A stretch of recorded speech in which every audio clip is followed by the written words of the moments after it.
Hi,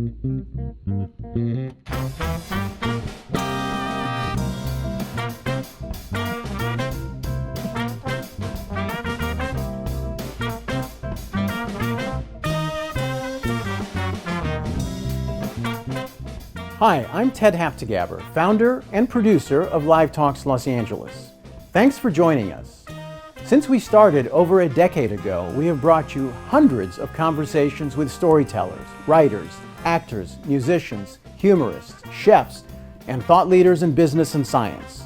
You can watch and hear most of these in our YouTube channel and our podcast. For details, visit livetalksla.org. And now, here's the show you've tuned in to see. Welcome to another Live Talks Los Angeles event. We welcome Clint Smith and Ibram Kendi to our series. They'll discuss Clint's new book, How the Word is Passed, A Reckoning with the History of Slavery Across America. Thanks to Ibram Kendi for being part of this conversation. He will introduce Clint Smith. Ibram Kendi is the Andrew Mellon Professor in the Humanities at Boston University and the founding director of the BU Center for Anti-Racist Research. He's a contributing writer at The Atlantic and a CBS News correspondent. His books include Stamped from the Beginning, The Definitive History of Racist Ideas in America, which won the National Book Award for Nonfiction, and the New York Times bestsellers, How to Be an Anti-Racist, and Stamped, Racism, Anti-Racism, and You.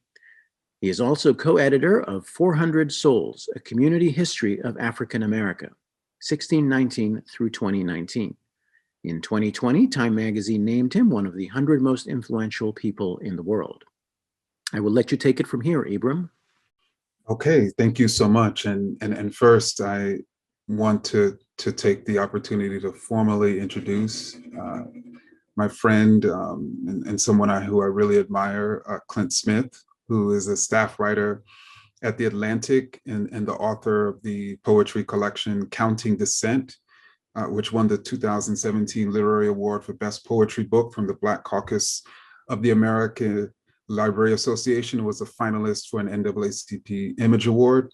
He has received fellowships from New America, the Emerson Collective, the Art for Justice Fund, Canem, and the National Science Foundation. His writing has appeared all over, from the New Yorker to the New York Times to the Paris Review, and elsewhere. He's a native of New Orleans, and he received his bachelor's in English from Davidson College and his Ph.D. in education from Harvard University. And today we're talking about his new book, his highly acclaimed new book, How the Word is Passed, A Reckoning with the History of Slavery Across America. And first, Clint, I must say that I'm kind of upset at you because, so I received your book early and I typically read at night. And most books I read, I'm able to go to sleep in 30 minutes because it sort of puts me to sleep. But there were many nights that I didn't get that much sleep because I stayed up so late, reading this incredible book. And so I'm so excited that we're able to talk about it. And now that it's finally here, it's finally out in the world. I know there's other people like me who were reading it early, who were admiring it early, but now that you're seeing, other people who are reading it, who are admiring it, how does it all feel? Yeah, well, I should say thank you to you for your generous blurb, which appears on the front of the book, and I'm so grateful. And as I tell folks, like we met, I think maybe 5 years ago for the first time, and it has been a joy and an honor and a pleasure to see all the wide audience that your work has reached and continues to reach. So it couldn't happen to a better person, and I'm grateful for your generosity of friendship, your generosity in allowing us to put your name on the book with that endorsement, and for you to spend some time in your busy schedule engaging in this conversation. Yeah, I mean, the past few days have been unlike anything I've ever experienced before. When I published my poetry collection, it was in 2016, and I was a second year or third year graduate student. I didn't have nearly the same sort of public profile. And the book was published, this was not published from Little Brown or Random House or Penguin. It was like a Right Bloody Publishing, and I'm so grateful to them for everything. But it is a small poetry press, largely run by like one person. And the experience of like putting a book out into the world in this context is just it's so much different. And I'm so enormously grateful for the generosity that people have afforded, the book and the kind things people are saying. And you spend 4 years working on something and you never know how it's going to be received. And I think as writers, it is also important never to take for granted that there are people who want to read your work, because there are many, many talented writers and scholars who spend years working on books that don't reach a wide audience. And so that so many people have engaged with the work already this early is more than I could have ever dreamed of. I'm just filled with gratitude.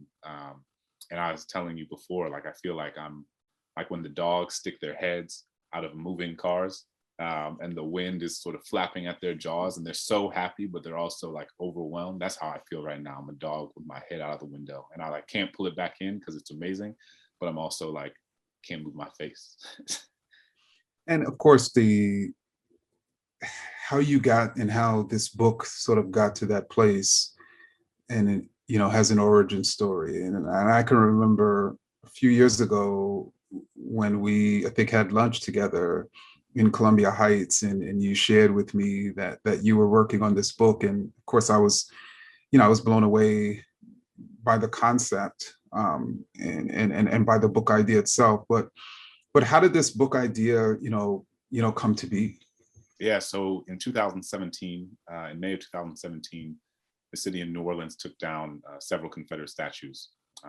The statues to Robert E. Lee, P.G.T. Beauregard, Jefferson Davis, all leaders, or in the case of Jefferson Davis, the president of the Confederacy, the other two being generals. And as I was watching these statues come down, particularly the statue of Robert E. Lee, which had been such a fixture of my childhood growing up in New Orleans, I was looking at these statues coming down and thinking, like, what did it mean that I grew up in a majority Black city in which there were more homages to enslavers than there were to enslaved people? To get to school, I had to go down Robert E. Lee Boulevard. To get to the grocery store, I had to go down Jefferson Davis Highway. That my middle school, Robert Mills Lusher, was named after a leader in the Confederacy. That my parents today live on a street named after someone who owned 150 enslaved people. That when I went on trips to plantations when I was in elementary school, I would go on these tours and nobody said the word slavery.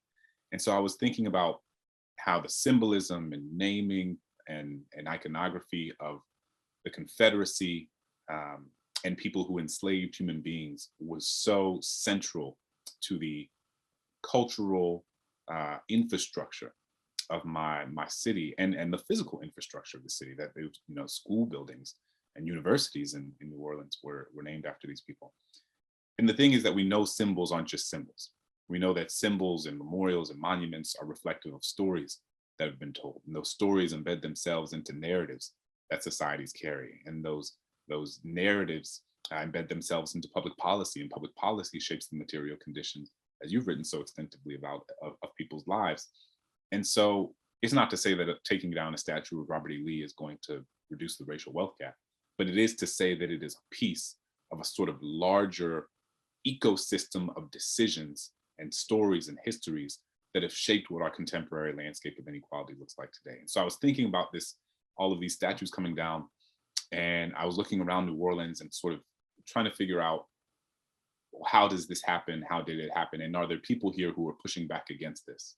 And I started exploring that in the context of New Orleans, and then started exploring it more broadly across the United States, and got really interested and sort of obsessed with the idea of memory and how slavery is remembered or fails to be remembered at different places across the country, and ultimately discovering how much we are a patchwork of different places that tell the story of slavery very differently, depending on where you are and what your background is and what community you're a part of. And so I initially thought it would be a collection of poems, and that I would write, each poem would be about a different monument in New Orleans. But I realized that I needed a little bit more room to wrestle with some of these questions. And I also realized that I wanted to incorporate the voices of other people and not have it just be my own sort of extended meditations, but I wanted to put it in conversation with the history. I wanted to put it in conversation with the experiences of other people who I was meeting in these places. And I wanted it to take the best of this history and the historiography of slavery that has been so transformative for me over the course of the past several years, and the work that scholars in this field have done for so long, and to add a sort of emotional and human texture to it. Taking the best of like a book like Annette Gordon Reed's The Hemingses of Monticello, which is a remarkable piece of scholarship, and saying, how can I take this and put it in conversation with what it means to like walk across that land, to stand inside those cabins, to sit under the same trees that enslaved families had once sat under, right? To give us sort of create a sensory experience, and use my experience as a poet to try to add a layer of literary and emotional texture that I hope might create a almost cinematic experience for the reader in some ways. And in many ways, it did in this cinematic experience through Monticello, through the Whitney Plantation, through Angola Prison, through a cemetery, to Confederate leaders, to Galveston sort of island and Juneteenth celebrations. And what was fascinating to me, I've been waiting to tell you this, is I know, or I should suspect how difficult it was to write this book, how difficult it was to provide that cinematic experience. Like, you could have certainly just chosen these sites, these historical sites, interviewed people, wrote about their history, their development, their life today. But you, of course, decided to sort of travel through them and to share that story. And I'm just curious, because to me, the best books are books that read almost, there's almost an effortless sort of read about them. But typically it was incredibly difficult in order to essentially write it in that way. And so I'm just curious, first, before we actually get into the text, how difficult it was literally to write this text, to put it together, in the way that it did, and how were you able to do it in a way that seemed as if it was so easy to write? Yeah, well, I appreciate you saying that. For me, part of what poetry has taught me is to pay attention. And poetry, I came into writing as a poet. That is my sort of initial training before I, went to graduate school and was trained by sociologists and historians and philosophers. And I think part of what I appreciated about it is that it forces you and it pushes you to hone in on the most granular and microscopic detail, and to sit with it and to focus on it, whether it be a physical, something physical, whether it be an idea, whether it be a moment. And so I tried to bring that sensibility to the text, and to think about, what are the voices, who are the people who are responsible for telling the stories of these pieces of land? Like, who are the tour guides at Monticello? What do they look like? What do they sound like? What are their backgrounds? How does the light from the sun hit them in the afternoon? What does the slave cabin, how does the shadow of the slave cabin move as the sun shifts over the course of the afternoon? What are the sounds that you're hearing? And just like really creating a three-dimensional sensory experience as much as possible. And I learned a lot of that from poets, from my favorite novelists. I think that Toni Morrison does this better than almost anyone. That really brings you into that experience, so that you feel as if you are either looking through my eyes or standing alongside me.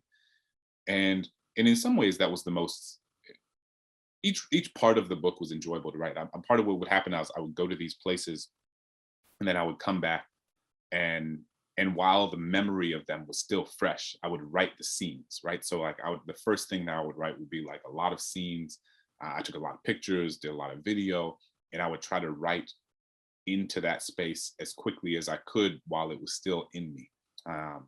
And then I would go back and transcribe the interviews, and what I would learn on these tours in these different places were the basis upon which I would then go and do my research. Like a lot of my research happened after my time in these respective places, because I went to a lot of these places and didn't know what I would find. And that's one of the things I enjoyed most about the book, was that, you know, some of the places that are most central to the book, like the Blandford Cemetery, are places that I never intended to go. You know, like I never thought I was going to go to a Confederate cemetery. That was not, when I wrote my proposal, that was not on my list. I don't know that my wife would have let me put, if I was said, you know, if I would have said, I want to go spend the day with the Sons of Confederate Veterans, I think my wife would have had some qualms and questions.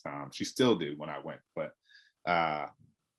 some, you know, that chapter I thought was going to be a chapter on Civil War battlefields. And I went to a Civil War battlefield in Petersburg, Virginia, and ended up being told by one of the people on that tour that there was a Confederate cemetery about 10 minutes down the road. And I was like, oh, that's interesting. Like I never thought of that. So I went, and obviously that took me on a journey that I could have never anticipated in so many ways. So I love, process-wise, that's something I really enjoyed, is that I kind of didn't know what I would find until I got there. And I didn't know who, and even if I was going to a place that I intended to go, I didn't know who I would meet. I had no control over who would be my tour guides, no control over who would be on the tour, no control of what the weather would be like that day. And so, you know, as I write in the book, this book is not a definitive account of any of these places. It is reflective of my experience at these places at any given time, and in ways that are shaped by who I am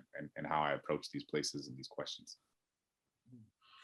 And the last question, you know, about sort of concept and structure is, as I was reading this book, I could not help but think about the travel narratives of the 16th century and 17th century and 18th century travel narratives that were absolutely pivotal in the promotion of really racist ideas about Native people, about people of African descent, about people of Asian descent.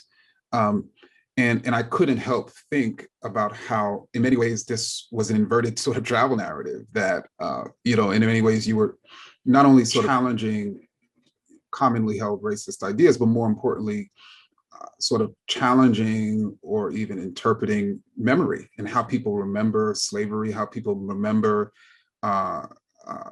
America, how people and then see, you know, its relationship to today. And so I'm curious,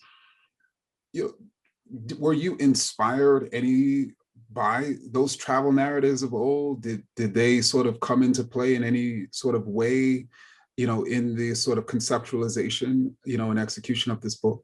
Yeah, that's a great question. I think I'm acutely aware of the sociological, anthropological, and historical scholarship. I should almost put like an air quotes around it, that has contributed to the pathologizing and the creation of lower caste social realities in hierarchies, both in America and abroad, from people who are ostensibly doing like quote unquote objective scholarly research of historically oppressed communities, be they Black, brown, indigenous. I don't know that it was a central animating feature, but I was certainly cognizant of it. Like when I was at Monticello, I was deeply cognizant of the fact that I was in a place where the ratios had been reversed, right? Where like you go to Monticello, you know, and in 19th century Monticello, there are like 130 to 150 enslaved people living there at any given point in time. And then there's Jefferson and like a few of his white family members. Whereas when I went there, I don't think I saw I think I might have seen one or two other Black people on the entire premises while I was there. And so it is interesting to think about how I was the one now engaged in a sort of study of the people who, not that long ago would have been ostensibly studying me. And I do think that my position as a Black writer doing this work and specifically doing this sort of reporting and research undoubtedly shapes what the book looks like, right? I was reading this book, Confederates in the Attic by the late Tony Horwitz. And I didn't read it while I was working on the book because it felt too close. And I almost didn't want it to be like in my head while I was reading it. But after I finished the book, I read it. And it's so fascinating because I think it's a sort of case study to put our books alongside one another and to have them demonstrate the way. So for context, for people who might not be familiar with the book, Tony Horwitz was a journalist who passed away pretty recently, who in the 90s went on this sort of tour where he traveled alongside Confederate reenactors and neo-Confederates and traveled to all these different states trying to understand why these folks were so tied to the memory of the Civil War and the Lost Cause and the way that they were. And so it's very much in conversation with my entire book in some ways, but most certainly the Blandford chapter, where when I go to one of the largest Confederate cemeteries in the country, where the remains of 30,000 Confederate soldiers are buried, and spend Memorial Day with the Sons of Confederate Veterans. And so what struck me when I was reading Horwitz's book is that there was a different level of, I don't know if you call it candor, like the way that they would speak to another white person about these things was different than how they would speak to me about it, right? And that it is a reminder that, like, at each of these places, how I was engaged and how people responded to me, or what language they used, what framing they used, the sort of intonation of their voices, were undoubtedly all shaped by the fact that I was a Black person in spaces that often don't have Black people on them or in them. And so that's in my mind a lot, because a different writer, could have written this book and shared my ethos, political sensibilities, disposition, but could have been white. And the book would have probably been written in a very different way, because that person probably would have been engaged in a very different way. And so I was really cognizant of my identity in that way. And to your point, the sort of tradition of who is and is not studied, and how that shapes what the trajectory of certain groups' outcomes look like over time. Certainly. And so, diving into the book a little bit, and I don't want to dive too deep because I want everybody to read it for themselves, who haven't already, because many people have already read it. You mentioned earlier that you had actually visited a Civil War site and then heard about a Confederate, of course, cemetery, and then went over the Confederate cemetery, and that chapter actually got into the book. And so I think, just in a general sense, there are many different places and sites you could have visited, you could have traveled through, you could have created scenes around in that cinematic sort of experience. Why these specific sites and the tapestry of them together? I mean, what do you think is the larger sort of ideas and messages that this collection of sites and stories, based on them, sort of show? I know that's a lot, but yeah, no. So I mean, I think you're right. Like, the book is exploring in depth 8 different places, and then also there's a brief prologue about New Orleans and the sort of origin story of the book. But, like, this book is exploring 8 different places, and I could have gone to 1,008. Right? I mean, like, there are thousands of places across this country that have a relationship to the history of slavery. I mean, more than tens of thousands, hundreds of thousands. It is embedded into every corner of this land. And that's part of what I want to come across in the text is our proximity to this history, like our physical proximity, to this history, and also our sort of temporal proximity, right? Slavery existed in this country for 250 years, only hasn't existed for around 150. And so this thing that existed for a century longer than it hasn't is still with us. You know, the woman who opened the National Museum of African American History and Culture alongside the Obama family in 2016 was the daughter of an enslaved person, not the granddaughter or the great-great-granddaughter, but like the daughter of an enslaved person. My grandfather's grandfather is someone who was born into bondage. You know, so my 4-year-old son will sit on my grandfather's lap, and I imagine what it would have been like for my grandfather to sit on his grandfather's lap. And I'm reminded that the history we tell ourselves as long ago wasn't that long ago at all. You know, we talk about slavery in this country like it was in the Jurassic era. You know, like it was like dinosaurs, Flintstones, and slavery, right? But like in the scope of human history, this was just yesterday. There are still people alive today who love, who were raised by, who have relationships with people who were born into bondage. And so I say that because I'm interested both in physical proximity and a sort of proximity of time, where we recognize that the idea that this institution that only ended a few generations ago would have nothing to do with the contemporary landscape of inequality. An idea like that is both morally and intellectually disingenuous.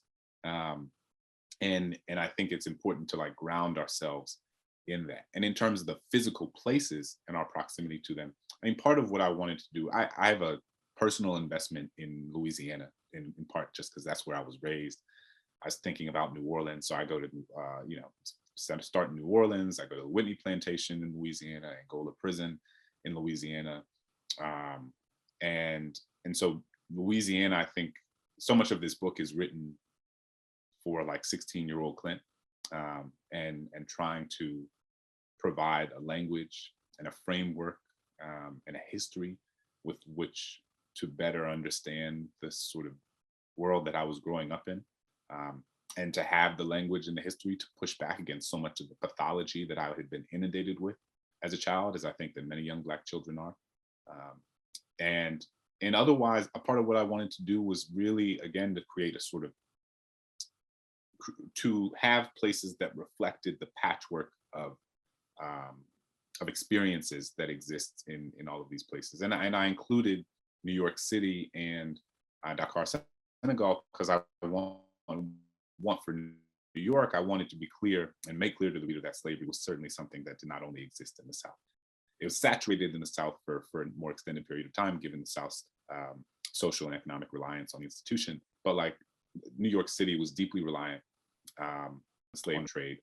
It was for an extensive period of time the second largest slave port in the country after Charleston, South Carolina. On the eve of the Civil War, on the eve of secession in 1860, the mayor of New York City, Fernando Wood, wanted to secede from the Union because the economic and social reality of New York City was so deeply entangled in the cotton industry and in the sort of slaveocracy of the South.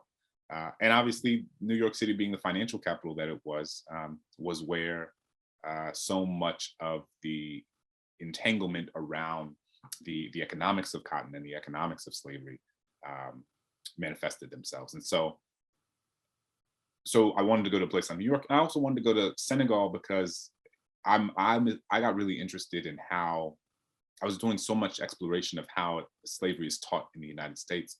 And I was like, how is slavery taught to West African students? Like, how do people think about the role that West Africans played in the slave trade? How can we have a good faith conversation about that? Because I think that fact of like, you know, quote unquote, Africans trading other Africans into slavery is sometimes used in bad faith and used in ways that that sort of obfuscate and don't reflect the nuances of what that meant at that period of time and what that looked like, but to also not sidestep that reality and to make sure we address it and tackle it directly. And so I say all that to say, I just wanted places that reflected the plurality of ways that this story is told in this country and abroad.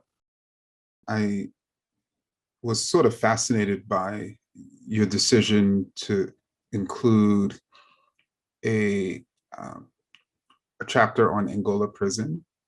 as well as, of course, I think it makes probably more sense to people in terms of Juneteenth, the Juneteenth celebration on Galveston, Island. But your decision to include Angola Prison, in this book, specifically, as it relates to the larger, conversation linking abolition today to abolition, in the 19th century. Yeah, I mean, for context, and for people who might not be familiar, Angola Prison is the largest maximum security prison in the country. It is 18,000 acres wide, bigger than the island of Manhattan.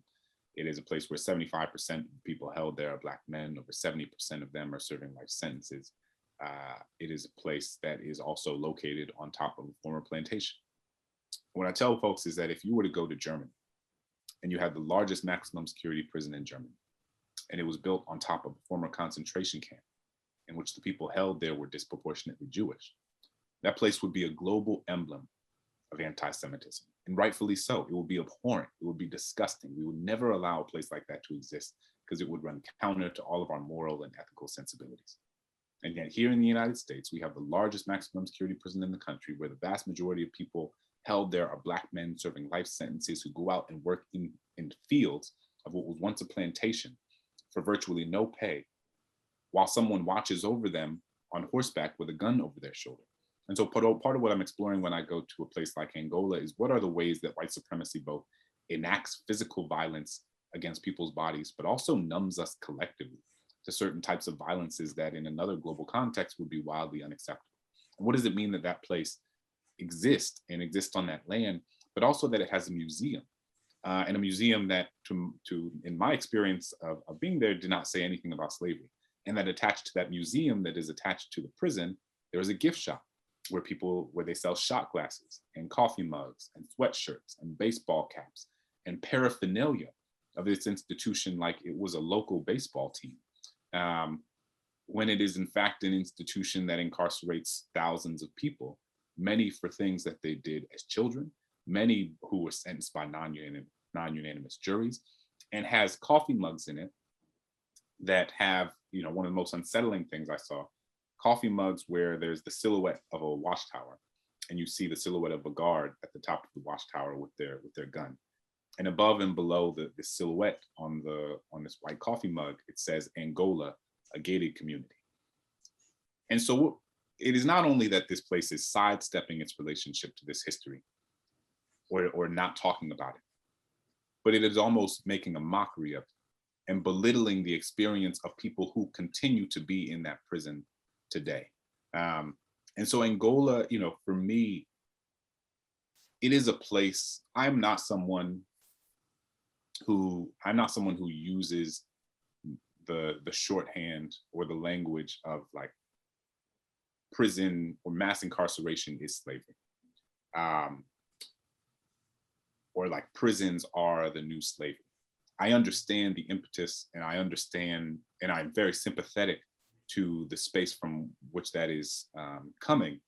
But I think it's also important to recognize that like slavery and mass incarceration are phenomenologically distinct entities, and that we don't have to say one is the other in order to name and be precise about the inherent cruelty of each of them. I take after the scholar Saidiya Hartman, who talks about the afterlife of slavery, right? And I will say that mass incarceration is most certainly shaped by, evolved out of, an outgrowth of the institution of slavery, and as Hartman talks about, is part of that sort of landscape of the afterlife of slavery.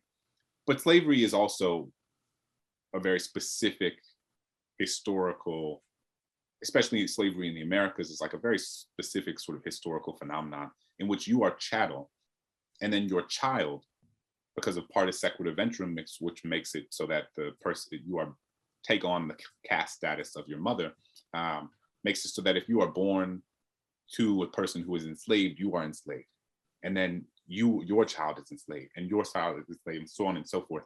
And I think that is something that is distinct from the experience of mass incarceration. Certainly people who have incarcerated parents are more likely, we know statistically, to end up entangled in the criminal legal system. But it is not an inherent status or caste you are born into because of that. And so I say all that because I think part of what I want to do in this book is like make sure that we are being precise in our analysis and making, because I think that even sometimes with the best intentions, we can undermine our efforts to name and bring attention to the abhorrence of an institution by saying that it is something that it actually is not. But the work of abolitionists and the tradition of abolition, as you mentioned, that is born out of slavery, I think is very central to what we see happening in our sort of larger carceral context. And I think that idea, right, like recognizing that there is an institution that this country has never existed without. You know, in the case of slavery, like slavery existed for more than a century before the US became the US. And so what abolitionists had to do was imagine something that no one had seen before in this country, in the colonies. And I think that we're in a similar moment now where abolitionists of prison, of police, are having to imagine something that this country has not seen before. And I think that, or at least not seen before since the 18th, 19th century. And I do think that there are a lot of parallels that exist on that front. And I think that the folks on the front lines of that work recognize that they are part of a tradition of people who are fighting against an inherently oppressive institution or set of institutions, and are having to, in the same way that abolitionists in the 19th century had to do, help people and imagine something that has not existed, but that can exist and that must exist, and that we can create a different shared reality and a different world that is not reliant on these institutions that are, again, inherently oppressive. And are you hoping thereby that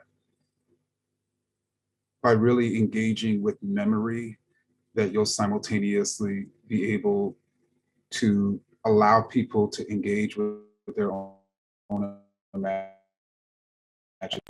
I think so. I mean, I think that our imaginations become more expansive when our collective understandings are grounded in a deeper sense of history, right? I mean, I think you know, for me, I mentioned how this book in so many ways was written for like 16-year-old Clint. I think about me as a kid, and I was growing up in New Orleans, and I was inundated with these messages that like New Orleans is the murder capital of the nation. We incarcerate more people per capita than China, Iran, Russia, where, you know, this place that's just saturated with violence and poverty. Implicit within that is that it is the Black people in New Orleans, because New Orleans was, and to a lesser extent continues to be, a majority Black city. And I remember hearing this and being inundated with these messages over and over again, and not having the language, again, to name or push back against that, not having the history to look around and say that that's wrong.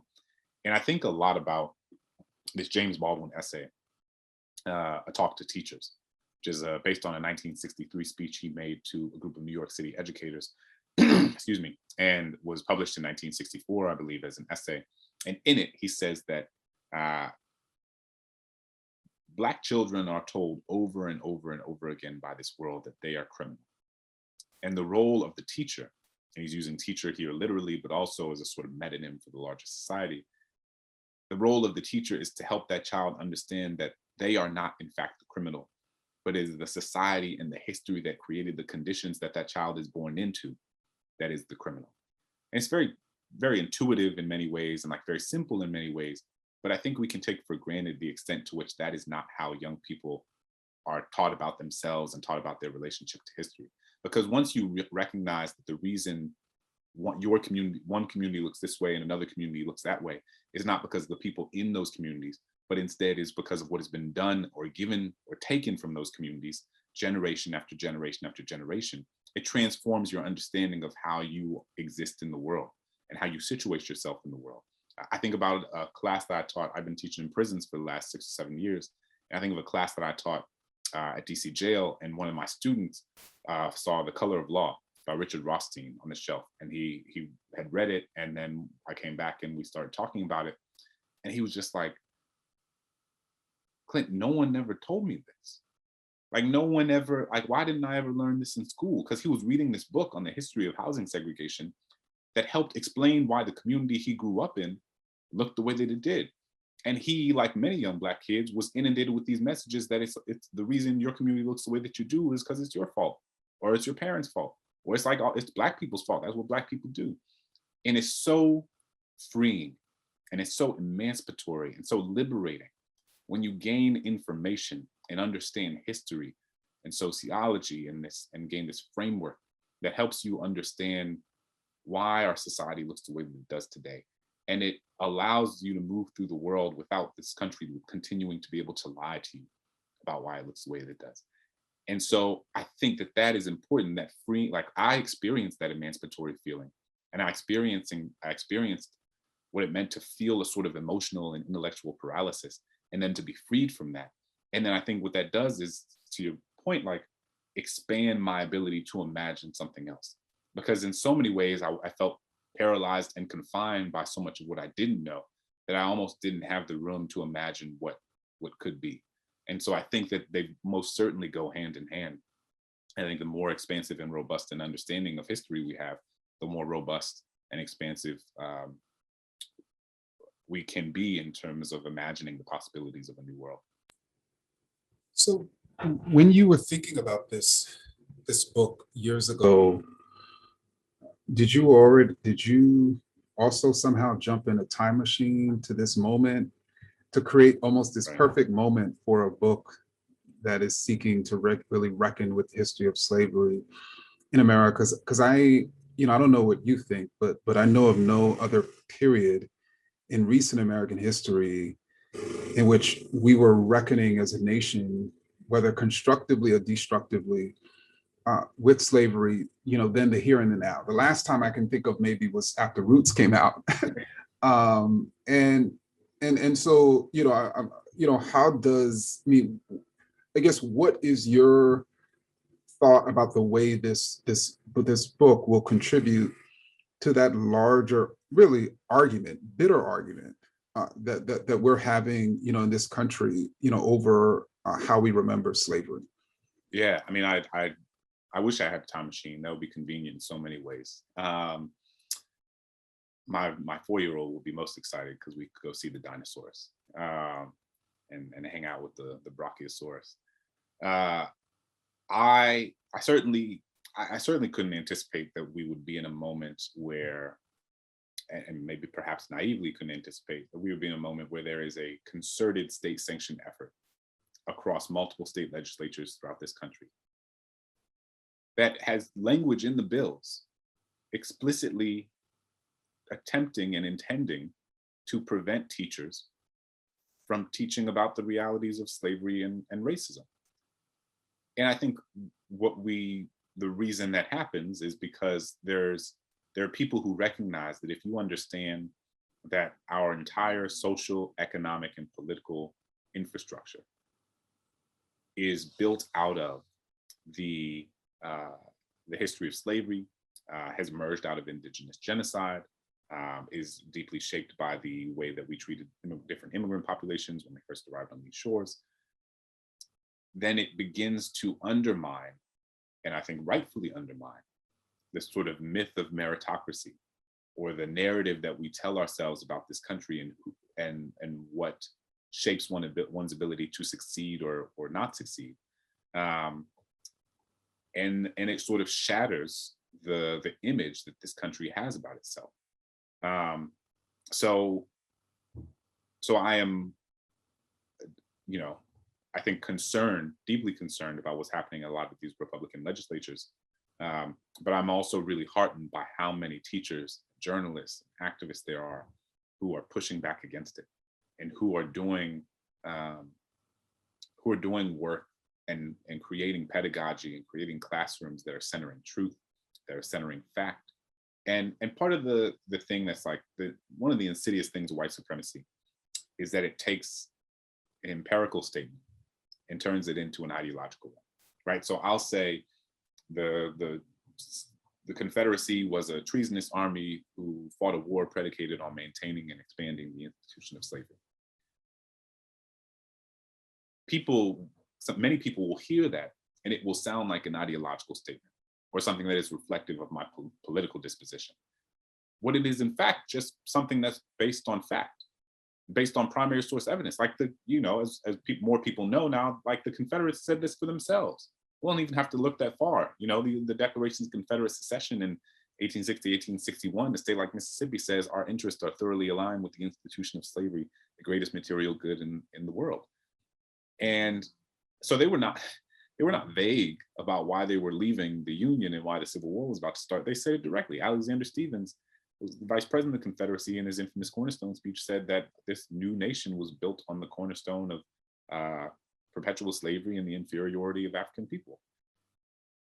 And yet, part of the project of the Lost Cause, part of the project of the sort of gaslighting that we saw at the end of the Civil War and continue to see today, is to make us think that saying something like that in a classroom is like indoctrinating students with a set of political beliefs, when it's just telling the truth. And so we are, to your point, in a moment where I think there's more, like, some scholars and journalists and so many people are writing books and creating content that is helping people make sense of history in ways that they simply couldn't have before. I mean, where's my joint? I should have been prepared for this. Because then I would pull out my Stand from the Beginning and I would be like, just like Stand from the Beginning did for me 5 years ago in graduate school.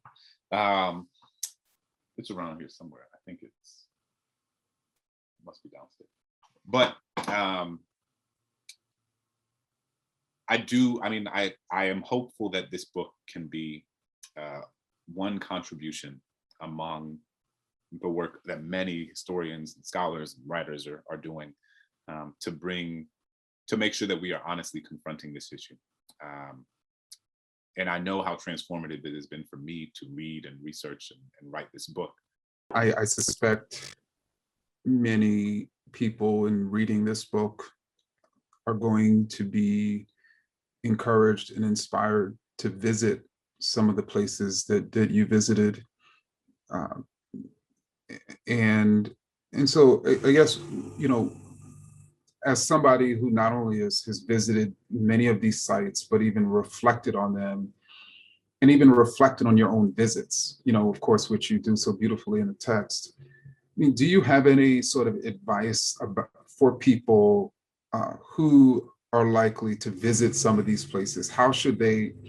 What type of frame of mind should they sort of enter into these places? How should they prepare, maybe if they bring their children, to these places? How can people have the most enriching, maybe not the best word, but the type of experience in which they sort of really learn and are moved? What are your sort of suggestions and thoughts? Yeah, it's a good question. I think it depends on where you go. Okay. I mean, obviously,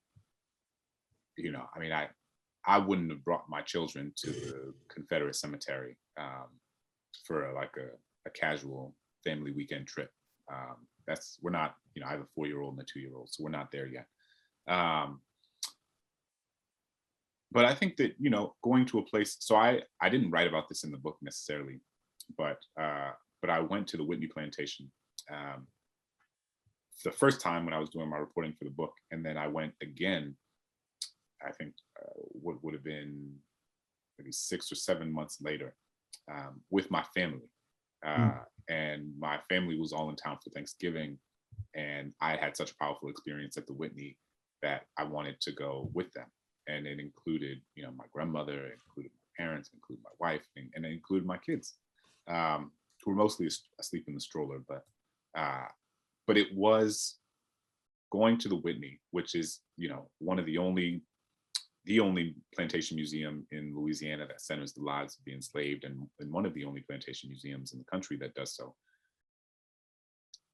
It was so clear that my family had not experienced the story of slavery being told in that way. And that so many of us, I think there were like 10 of us there, that so many of us have been inundated with the same messages that so much of this country is inundated with, about slavery being this sort of bump in the road, or this thing that was peripheral to the American project when it was central to it. As our friend Ta-Nehisi Coates says, slavery was not a bump in the road, it was the road itself. And I think going to a place like the Whitney makes that clear, and it almost feels like a sort of pilgrimage, and it feels like a place to go and honor that which has been lost, and also to remember that the resistance that our ancestors engaged in for over 250 years. I think it helps expand our conception of what resistance looks like, that it was not simply slave rebellions, that it was not simply running away, that it was not simply, causing harm to the enslaver, but there were like a myriad of ways that millions of enslaved people resisted the institution every day. The way that they built community, the way that they maintained agency, the way they carved out a meaningful life for themselves in a set of circumstances that are difficult for so many of us to ever even begin to fathom. And so I think, that was a deeply powerful experience, and my grandmother continues to still talk about it today, because she was somebody, and I read about this at the end of the book, who was taught about Africans as savages, and that like the best thing that ever happened to Black people was being brought to this country. And slavery was a civilizing institution, and there were so many benevolent slave owners who like took good care of their enslaved workers, and so on and so forth. And so she, even at 80 years old, is unlearning so much of what she had been taught. And I think these places can really help many of us unlearn much of what we've been taught, and can be powerful experiences in that way. And I think I want to sort of end just reading a brief passage from the text, and for you to just sort of share your thoughts on it. It's from your chapter on your visit to the Monticello plantation, and you're sort of writing about David, who, of course, took you on tour, and you write, quote, David knows that some visitors to Monticello arrive with an understanding of history that is not only misguided, but also harmful. He has a difficult time disentangling this from the current political moment. That's not the story of who we are, he said, referencing the language of Make America Great Again. But some people really, for whatever reason, they want to believe that, and they want to go back there, right? They want to go back to something that never existed. Yeah, I mean, David was a gem, and in many ways, he was one of the earliest characters I met in the book, and I think made the book possible. There's a tour guide at Monticello, and took us on the Slavery at Monticello tour, and it's clearly someone who had just spent a lot of time thinking about he has a quote in there talking about the difference between history and memory and nostalgia. And I think that part of what David recognizes, and part of what so many of the public historians I met recognize, is that there is a balance between accountability and meeting people where they are. This recognition that there are, millions of people across this country who have very little understanding or grounding in the history of slavery. I mean, I think about the two women I met at Monticello, Donna and Grace, who, when I went and spoke to them after the tour, they were like, I had no idea that Jefferson owned slaves. I had no idea that Monticello was a plantation. And these are folks who bought plane tickets, who got hotel rooms, who rented a car, who came to this place almost as a pilgrimage for themselves to see the home of the third president of the United States, and had no conception of it as being a plantation and no conception of this person as an enslaver. And it was an important reminder for me that, again, there are like millions of people across this country who don't know, and who don't even know that they don't know, right? Because there's, I think, a willful ignorance, and then I think there's an ignorance that is that arises out of an even more profound ignorance that someone isn't cognizant of. And so I think that there are going to be some people who, like some of the folks that I met at the Confederate Cemetery, for who you can present all the historical information, you can present all the empirical evidence, you can share all the information with them that you want, and it won't change their mind, because the way that they think about the world is not grounded in empirical evidence or facts. It is about a story they are told. It is part of a lineage they hold dear, and it is not going to be moved necessarily by a different set of facts. I also do think that there are a lot of people in this country who don't know a lot of the information that I'm writing about in this book. I didn't know most of this information that I'm writing about in this book until I wrote it. And it's been personally and politically transformative for me. And we have no control over how people respond to new information, and if it changes what they do politically or ideologically. But I think information and a sort of education about things that we've not known is important. And I think you try to hold people accountable and also extend a measure of generosity in the same way that people have extended generosity and grace to me in many ways on different issues when they didn't have to. So I hope people find a little bit of that in the book, because I certainly found it in people like David. Well, I certainly found that, in the book, and I just want to thank you for writing it. I'm so happy we're able to sit here and talk about how the word is passed, and everyone, please pick up this book, recommend this book. I'm sure that you will receive and be enlightened, as much as I was, and so many people are. So thank you, Clint, for taking this time. And I know folks have some questions, so let me pass it over so you can really engage with the people. I appreciate you. Thank you, Ibram. Terrific conversation. And now we will jump into some of the audience questions. First question. Part of being a writer is releasing your work with the knowledge that you can't control what kind of life it takes on once it becomes other people's, in quotes. Well, what are your hopes for how the word is passed will manifest itself in the lives of people who read it?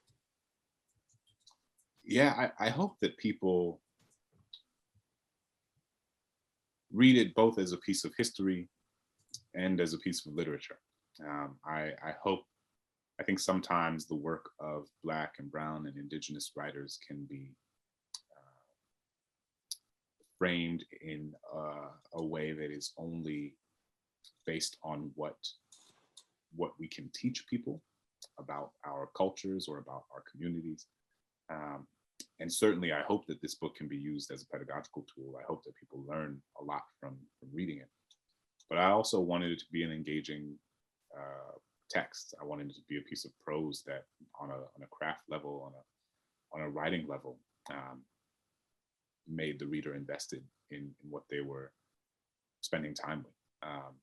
And so yeah, I hope that people read it. I hope that people feel engaged by it. And I hope that it serves as a catalyst for really fascinating conversations. As a writer, you write something and you put it out into the world, and what people do with it after that is not up to you. It's not in my control. And I like that. I create something, that I might have written for a younger version of me in some ways, or was something that I was writing to fill the gaps in my own knowledge. Or as I write about at the end of the book, to write the sort of book that I would have wanted to teach when I was a high school English teacher. And I hope that this book can be whatever people need it to be in their respective lives. And I hope that, again, it can be in conversation with the work of so many historians and writers who came before me and who've written books before me that have been so monumental and important for me, and for whom, without whom this book wouldn't be possible. Great. Next question comes from a retired middle school teacher who says, I believe that students, especially Black and brown ones, need to know the truth of their history that would inspire them to make different life choices. How important do you think truthful Black history is to America's ability to successfully defeat the tentacles of systemic discrimination? And what role do you think education and individual teachers need to play in that process? Excuse me. Yeah, I mean, I think it's essential, as I kind of talked about with Ibram. I think that we are in a moment where more and more educators are recognizing that they can make their classrooms and should make their classrooms spaces of political or spaces of critical pedagogy and meaningful political and historical engagement. And that's not to say that teachers can or should or even do go in and attempt to indoctrinate students with their political beliefs. That's something very different. But what I'm talking about is presenting your students, and in the way that thousands of teachers are across this country, presenting students with a robust portfolio of information about the history of this country in ways that render complex and that complicate and that give a more holistic picture of the history of America in ways that we aren't always taught. For example, when I go to Monticello, part of why I go to Monticello is because I'm really interested in how Jefferson is a microcosm of the story of America, in the sense that America is this place that has provided unparalleled, unimaginable opportunities for upward mobility and wealth accumulation for millions and millions of people across generations in ways that their ancestors could never imagine. And it has done so at the direct expense of millions and millions and millions of other people who have been intergenerationally subjugated and oppressed. And both of those things are the story of America. Both of those things are the story of this country, and we have to hold those at once, in the same way that Jefferson is both a man who wrote one of the most important documents in the history of the Western world, and also is someone who enslaved over 600 people over the course of his lifetime, including 4 of his own children. That he wrote in one document that that all men are created equal, and wrote in another document that Black people are inferior to whites in both endowments of body and mind. And so I think it's important for teachers to lean into that complexity, to tell our students to hold on to the complicated dualities that manifest themselves in this country, whether they're personified by somebody like Jefferson or embedded in the sort of policies and history of this country. And I think that our students, and I think us as people, whether we're students or not, will be better for that, because it allows us to more accurately name and identify the complexities and contradictions that exist in our, continue to exist in our society today. Next question. Questioner says, congrats on the book release. I noticed that throughout the book, you were very intentional about language, Monticello, plantation, enslaved. As someone who grew up 10 minutes from Monticello and went on many field trips there, I appreciated this framing. How important is language to the way that we reckon with and interpret history and slavery? I think it's essential. I think that, I largely use enslaved rather than slave, because I think it is important to center slavery as, recognize slavery as a condition that is imposed on a person, on a human being, rather than being an inherent status of a person or an inherent trait or social status of an individual. And those are small decisions, but they're meaningful ones, because those small things, those small shifts in language, shape how we understand people and understand history. I mean, and in a different context, you think about like today using the word convict or versus like incarcerated person. one, it carries a sort of loaded, a deeply loaded set of sort of historical and pathological baggage. And another one is like naming the circumstances and condition that someone is living in, and is not necessarily destined to live in or be a part of the rest of their lives. So I think language matters. And in terms of naming Monticello as a plantation, yeah, that's what it was. Like I can't understand it as anything other than a plantation. It is the land that in many ways belonged to the enslaved people who lived there more than they lived to Jefferson. Jefferson was away from Monticello in New York City, in DC, in Paris, and Philadelphia for years at a time, for so much of his public life. And it's the families at Monticello, the Hemmingses, and the Fawcett's, and the Grangers, and so many others who cultivated that land, who made memories on that land, and who I think that land belongs to in many ways more than it does Jefferson. Next question.